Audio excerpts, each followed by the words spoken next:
It's been like a month and a half, hasn't it?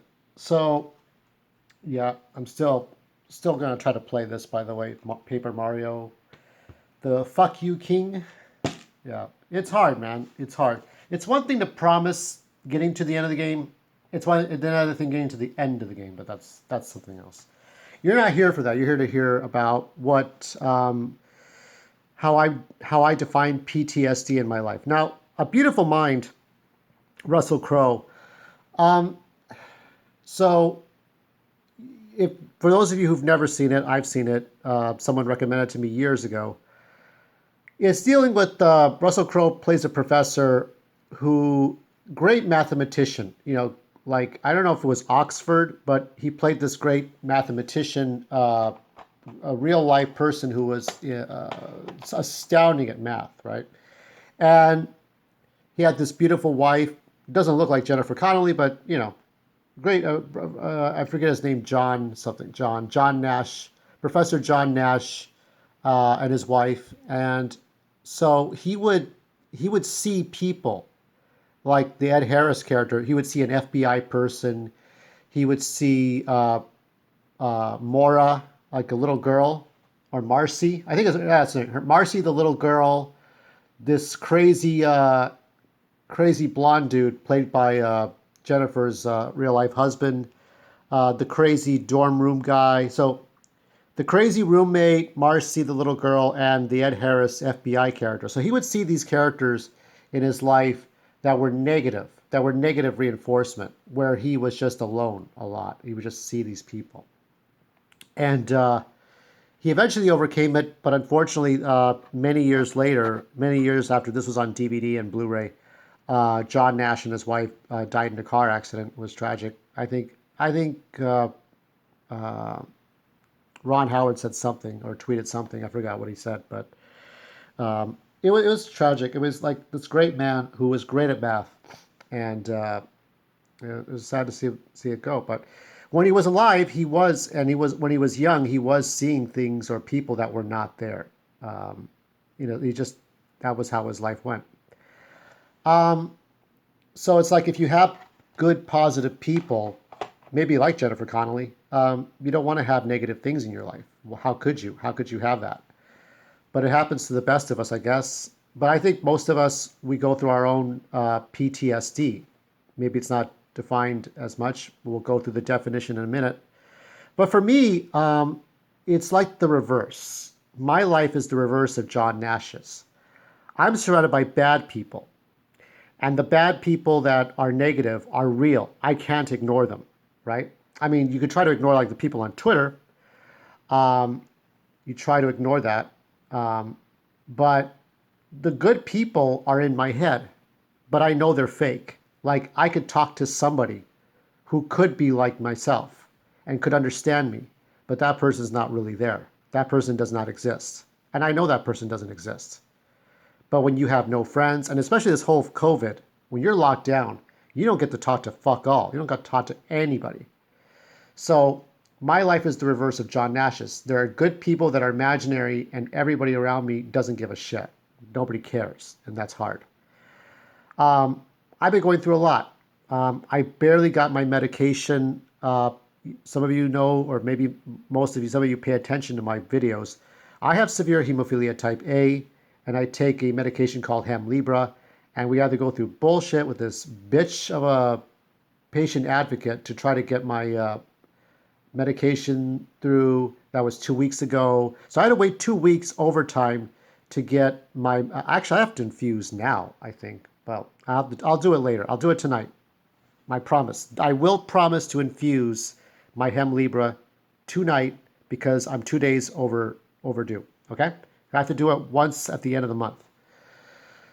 But yeah, that was rough. So I couldn't get my medication on time. I was waiting and waiting and waiting. I was pissed off. And I think maybe that's why my mind blocked the reminder to infuse. After that, uh, just, the whole TikTok deal. Okay, just so everybody knows, TikTok isn't just, created and made by 13-year-old girls or maybe 13-year-old girls in China. This is for a lot of people. Now, let me tell you the algorithms of when I go on TikTok. It is, uh, I see a lot of college girls or college age girls in booty shorts or tight dresses or short dresses. It's fap material. They twerk and they twerk and they twerk and they dance, and I'm just so aroused by that. I'm very happy by TikTok and any guy who does that. I don't simp for these girls. I don't like their videos, and I don't like their videos, and I don't follow them, and I don't leave comments unless I personally have met and known these girls. That's it. If I don't know them, I don't do any of that. So I will not simp for them.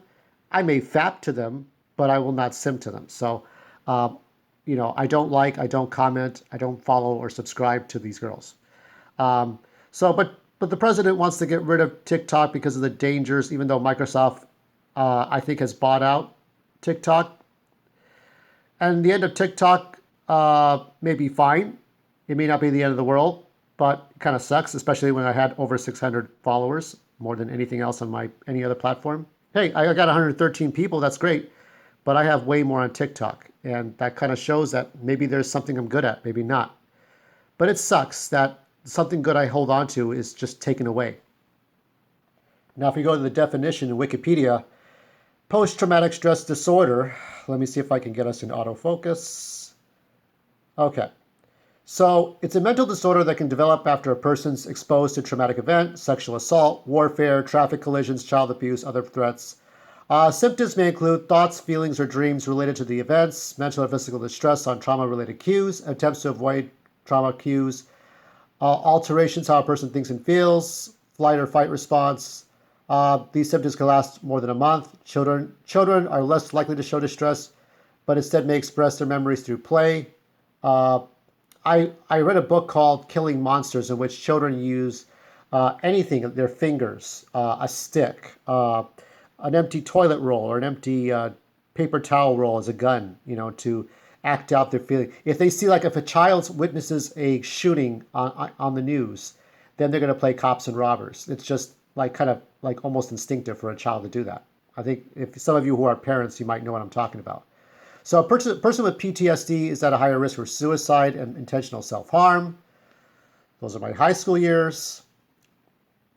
Most people who experience traumatic events do not develop PTSD, rape, or child abuse to develop it compared to people who experience non-assault. So those who have been assaulted or attempted murders, attempted rape, actual rape, children less likely. Prevention may be possible with counseling, antidepressants, medications. It all depends if the medications work. Some of them may work. Some of them may be just addictive.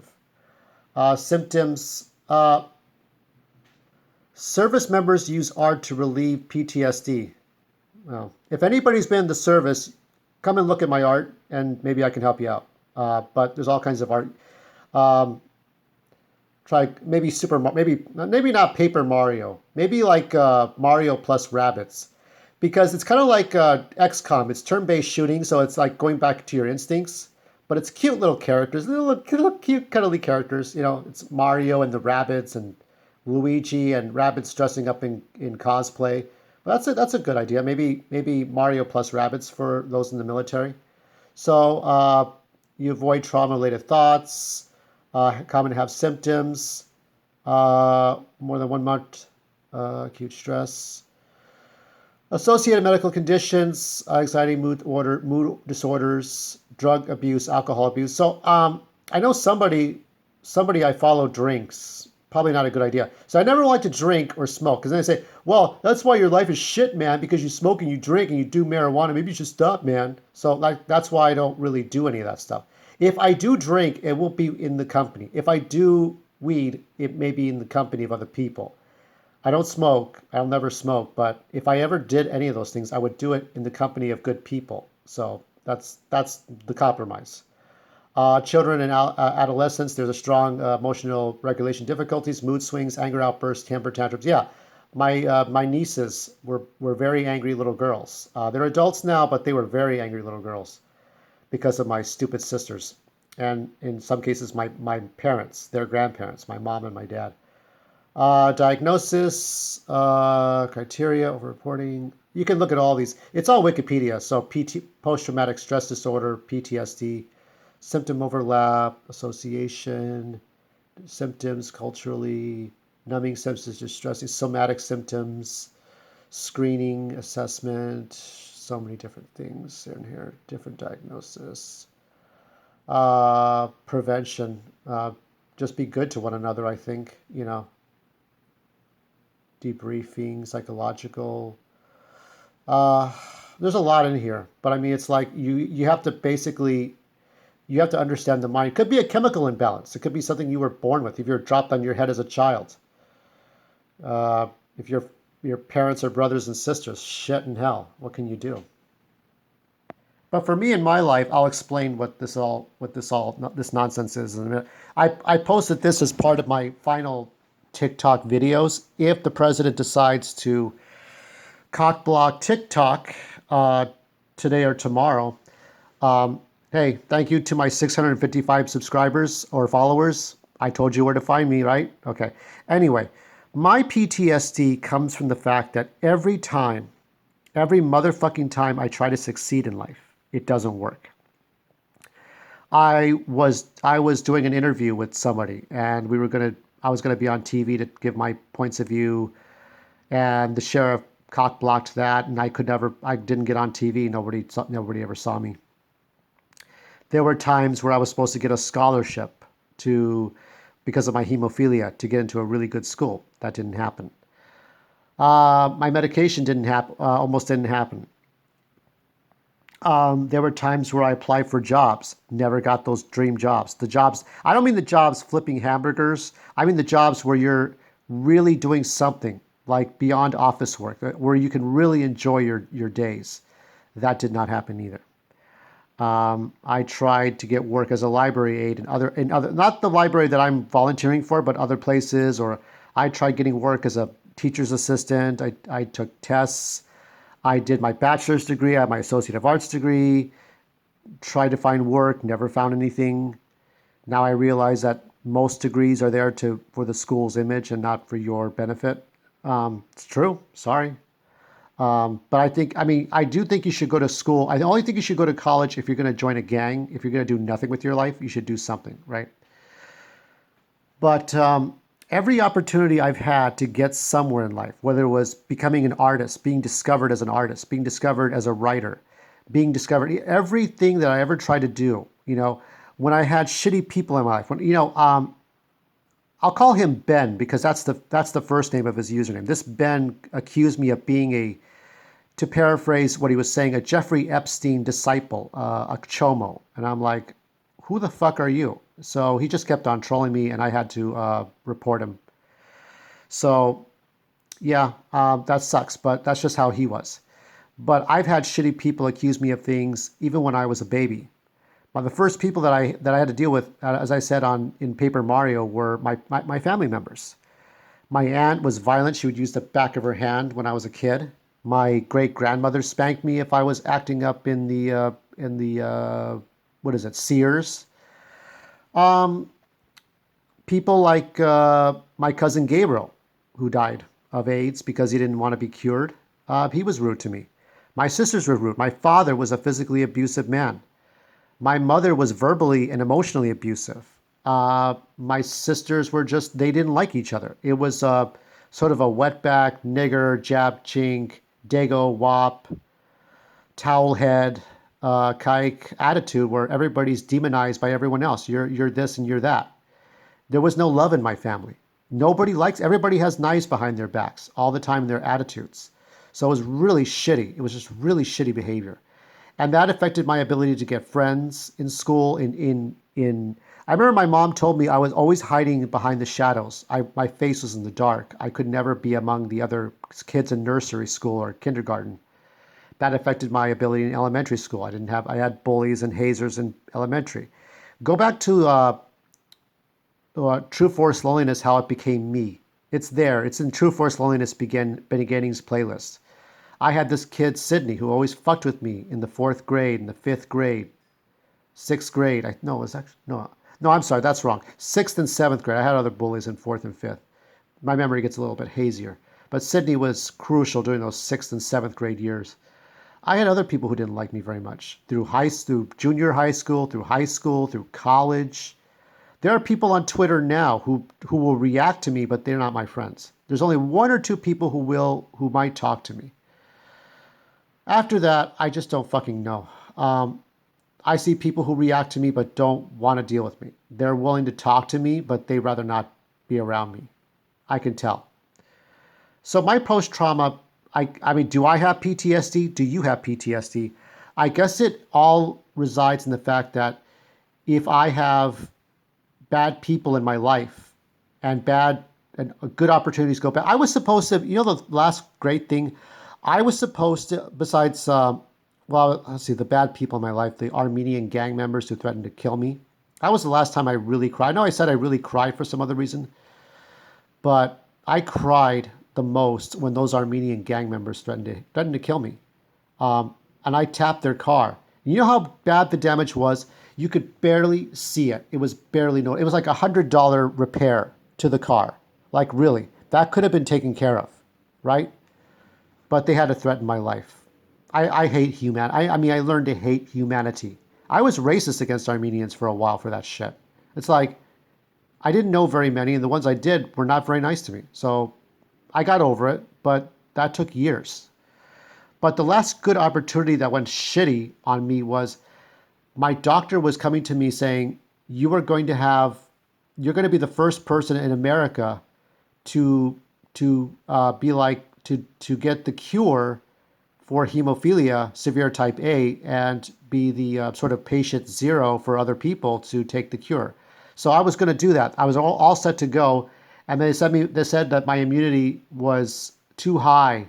My immune system was too high to be qualified to be patient zero. So essentially they told me to go fuck off. My doctor was like kind of prepping me up to be happy about this, but I was cynical, and my cynicism is fueled when good things go bad. I've had people tell me, "Oh, we're going to work with all these artists, and you're going to draw for boxers and other athletes. You're going to be this great artist, and you're going to make lots of money."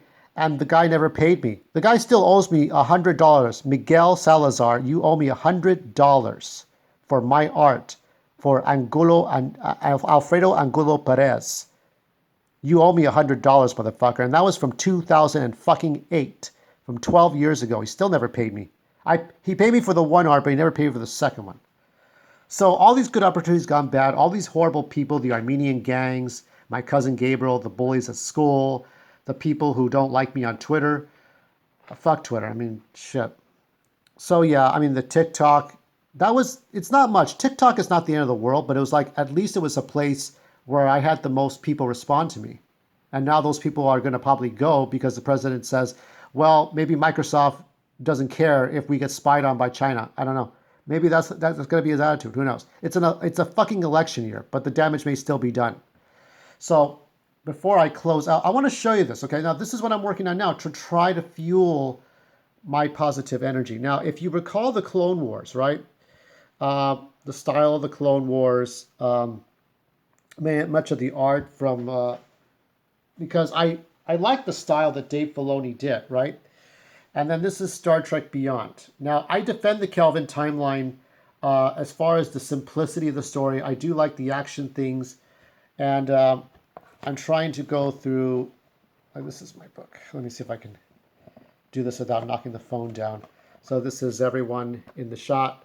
This was the best times. Everyone got along with each other. It wasn't like the animosity of the original Star Trek crew where William Shatner had to be the center of attention.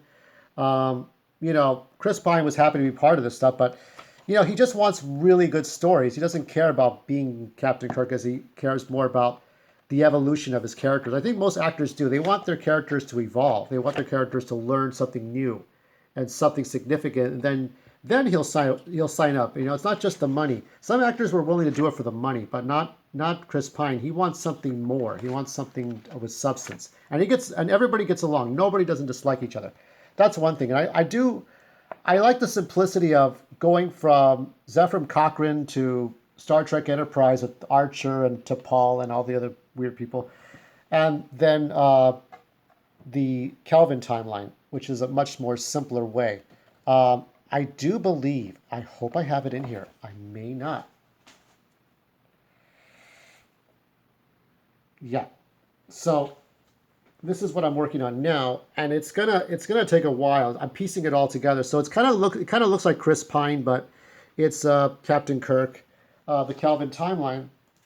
And the idea is to take the all take. Well, this is not the best depiction here, but the shapes are right if the proportions are way a little bit off, because the eye should be a bit more because he doesn't have a huge forehead, but the layout is like this. So it would take place, it would be called One Step Beyond. And it would deal with, like, Captain Kirk, he's got a little bit of gray hair on his way to retirement. And, he talks to Enzo Picard, the Tom Hardy character, the grandfather of Jean-Luc Picard. And there's nods to Enterprise and the captain of Enterprise C and stuff like that. So it's a little bit of everything starts with a blank paper, but I wanted to show you a bit of the uniform. It's more, it's kind of like the movie uniform from The Wrath of Khan, but if I can get that.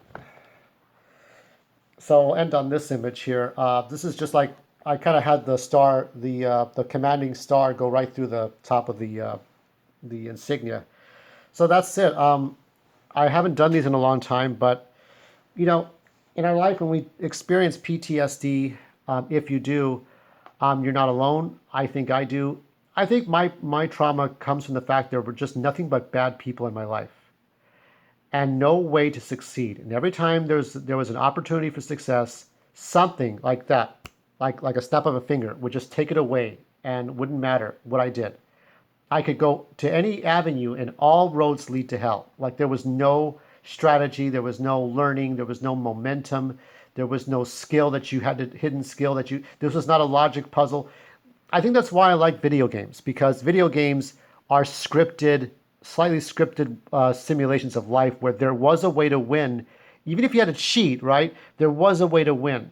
But that's not my life. That's not the lives of a lot of people. People have miserable jobs, miserable married lives, miserable associations with people, with people they don't want to live with, or they're in a really bad, and this COVID isn't helping. So I give my peace and love to all of you who are suffering now. If you have PTSD, we may all be in the same boat, but that's part of TFL. It's not just the females.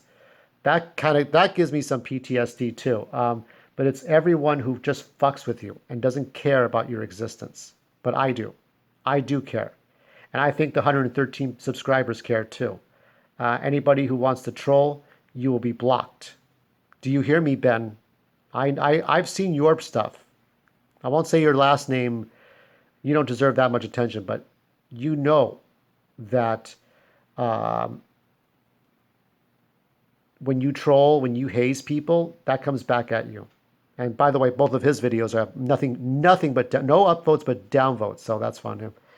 Anyway, I'll probably do a tribute to my brother in a week. That's not going to be a Tru.F.Lo.S, but it's just something you can watch.